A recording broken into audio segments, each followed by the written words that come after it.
Tollywood most young and talented హీరోల్లో Adivi Sesh ఒకరు.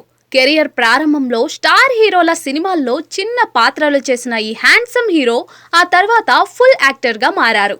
కేవలం నటనే కాదు, డైరెక్షన్ అండ్ రైటింగ్లోనూ సత్తా చాటుతున్నాడు. టాలీవుడ్లో మల్టిపుల్ టాలెంటెడ్ పర్సన్గా కూడా గుర్తింపు తెచ్చుకున్న అడవిశేష్ ప్రస్తుతం 2 సినిమాలతో బిజీగా ఉంటున్నారు. అయితే ఇంత బిజీ షెడ్యూల్లోనూ తన గొప్ప మనసు చాటుకున్నాడు హీరో.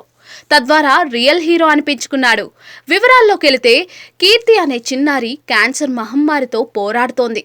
ఆమెకు చిన్నప్పటి నుండి హీరో అడవిశేష్ అంటే చాలా ఇష్టం. ఈ విషయం తెలుసుకున్న శేష్ చిన్నారి కుటుంబ సభ్యులను సంప్రదించాడు. వీడియో కాల్ ద్వారా కనెక్ట్ అయ్యాడు. అవసరమైనప్పుడు పాపకు తన సపోర్ట్ ఖచ్చితంగా ఉంటుందని భరోసా ఇచ్చారు. నిత్యం కీర్తి తల్లిదండ్రులు పాపతో టచ్లో ఉంటున్న అడవిశేష్ తాజాగా వారికి ఒక సర్ప్రైజ్ ఇచ్చారు. ఒక హోటల్లో ఫ్యామిలీ కోసం డే అవుట్ని ప్లాన్ చేసి అక్కడ చిన్నారిని కలిశారు.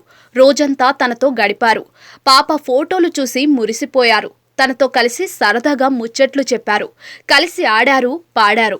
చిన్నారికి ఇష్టమైన బొమ్మలతో ఆటలాడించారు. పాపను ఎత్తుకుని ఆనందంలో ముంచెత్తేలా చేశారు. అలాగే కీర్తి తల్లిదండ్రులతోనూ మాట్లాడారు. ఇక అడవిశేష్ రాగానే ఎంతో సంబరపడిపోయింది ఈ చిన్నారి.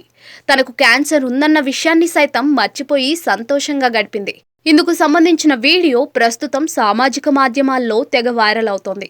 క్యాన్సర్తో బాధపడుతున్న చిన్నారి ముఖంలో చిరునవ్వులు నింపిన అడవిశేష్ పై అభిమానులు, నెటిజన్లు ప్రశంసల వర్షం కురిపిస్తున్నారు. చాలా మంచి పని చేశావయ్యా, మీరు రియల్ హీరో సార్ అంటూ క్రేజీ కమెంట్లు పెడుతున్నారు.